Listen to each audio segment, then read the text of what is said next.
Greetings, humans. I'm Andre, and I'm George, and welcome back to the Windmill full of corpses. Takatak, takatak, takatak, takatak.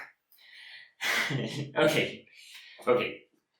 Band name pun out of the way. This is another request from Axarabiotis, who is one of our most awesome followers, and all his suggestions so far have been off the charts awesome.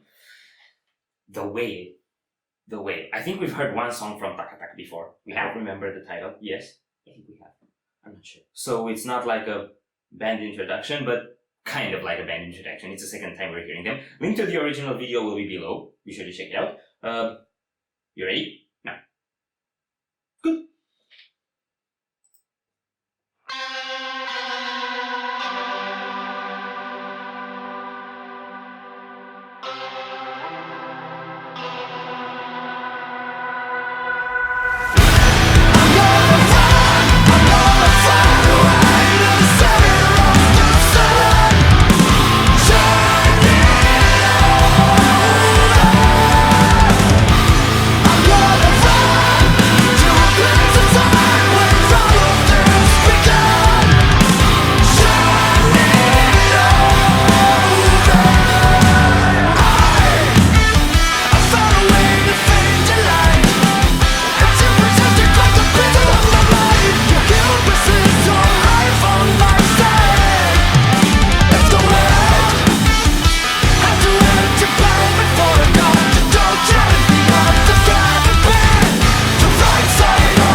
A lot is happening. What? Boy! That's like... I don't even know if... Like, this is genty, but is it gent? I don't know what it is. It's too fast for a whale. Whales are slow. And gentle. That's what you're thinking about when you hear this song. It's too fast for a whale. Of course it's too fast for a whale. It's too fast for me. It's too fast and too aggressive for a whale. Whales are gentle. Unless they're killer whales. Okay, so... This definitely has a genty sound, but I don't think I can say it's gent. Yeah, I don't know. It's a bit gent, a bit metalcore-ish. It's got that super uplifting vibe. They also have like the guitars with the slanted frets, and that's like a guaranteed way of telling people you're a prog snob. Maybe not snob, but prog head. But damn, there's so much going on. The drum transitions and changes are absolutely brilliant, very well placed. I really like that. I mean, it's giving it such a cool pace. I can't see a structure. I think we may have gotten a chorus twice, but there's so many things happening, you can barely follow a structure. Yeah. There's so many elements. I think I'm gonna save most of it for the end. Okay. But yeah, like they all just... Yeah.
Oh dear.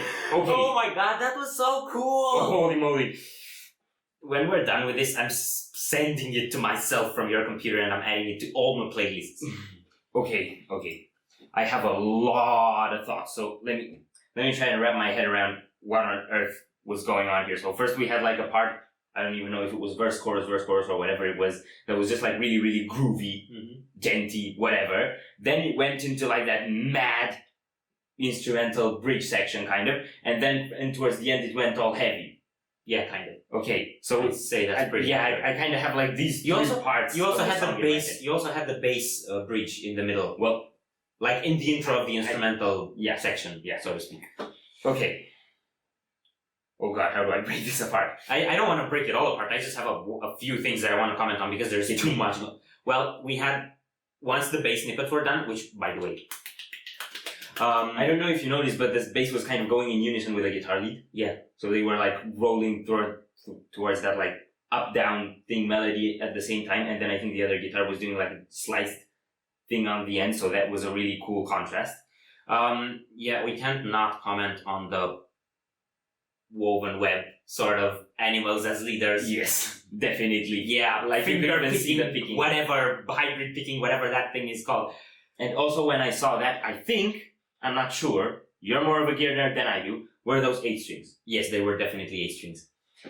I didn't catch any brands or anything. I do want to comment on another thing that was really cool is, I don't know if you've seen the drum setup. You had one snare, one tom, and one floor tom. That's it. It was super minimalistic and he had all these cool rolls. It felt like he was going on a road trip on the drum kit. And there was nowhere to go. I don't know how he did all those cool dynamics. I guess that's a really big up yours to Mike Mangini. Probably, yeah, because he's like, yeah, he's got like, you can't see him because of how many drums are around him, and this guy just has like 3 things and some cymbals, and he absolutely slayed it. Like, man, the drum performance was phenomenal. Mm-hmm. Okay, so, yeah, much love for the drums, really, really groovy. I think it's not just metal drumming in here. Like, No. you definitely had some almost death metal chops in there. Mhm. I would say somewhere in the first part was almost like a short blasting section, but overall it's really groovy. I don't know if to say jazzy or where exactly to place it, but it draws from other genres as well. I can definitely see that in the drum playing. And then the riffs to me are like a merger of like Animals as Leaders style finger picking and not exactly clean like 0-1 slice genty riffs, more like intervals in time level. I'm glad you mentioned intervals because I got a lot of intervals vibes also from the leads. I think this throws me back mostly to the Shape of Color album. It's got that sort of fun, carefree vibe that intervals developed on the later releases. Okay, so definitely, to me it's more like later intervals mood, because it has the jolly, fun vibe, and it's definitely pumps me up, but the sound, like the low riffs, the really heavy, like 8-string detuned guitar stuff, The jaunt. yeah, the jaunt is a lot more like early intervals to me, and especially the style of dynamic grooving on the guitar was a lot like in time. Okay, instrumental section. Like, first the bass rolling thing, that was great. And then, yeah, the bass tapping. Then I think we got the Animals as Leaders part. And then the solo. Yeah, and the solos were total intervals vibes. It actually also reminded me a bit of Atlas by Pliny, because it had a lot of those like rhythmic stuff in there too. I can't really detail on that because that's way above my pay grade. Yeah, you have no pay grade. Okay, let's talk about the vocals. There were 2 of them. Yes, there were 2 of them. And But the second one I think only came in on the second part after the instrumental bridge, or I at least didn't notice him in the first part. Yeah, I don't know. And I don't know if it was one clean or one harsh, but they were definitely doing interchangeable stuff and layering at the end. And the clean vocal reminds me a bit of Andy Cizek's clean vocals and Monument's clean vocals, I guess, also before that. It's got that high register sort of genty party. Yeah, vibe. it's got the Andy Cizek register. It doesn't really have the Andy Cizek grit. And yeah, also, like, I love how they accentuated it with the harsh vocalist. I think the actual vocalist was all harsh, actually. And then the breakdown at the end. And I like that they changed the lighting to or it's like, like red stuff when the breakdown came. It's like, we were all happy now, but now we're angry. Yeah, and building into that, they also had kind of a variation on a riff that just kept changing the time signature or kept changing something about the time. Yeah. And man, there's so many details. I mean, for example, that intro riff, it's like, you have a clear groove that you settle into, but those guitars are like, oh yeah, then we'll just like throw a quick tap in there, and then we'll throw a few chugs, then we'll throw a few pinch harmonics, and keep landing back on the riff. So we keep the same pace, but we're not doing the same thing. Yeah. So it's the best way to keep it catchy but engaging. Okay, so Takatak. Definitely amazing song. Thank you again, Aklaviotis, for the suggestion. We always love your suggestions. To our viewers, if you enjoyed our reaction, we greatly appreciate the likes and shares, and if you want to see more, don't forget to subscribe with bells up. Thank you very much for stopping by. We hope you enjoyed your stay, and we'd love to see you back at the Windmill very soon. Corpse is out.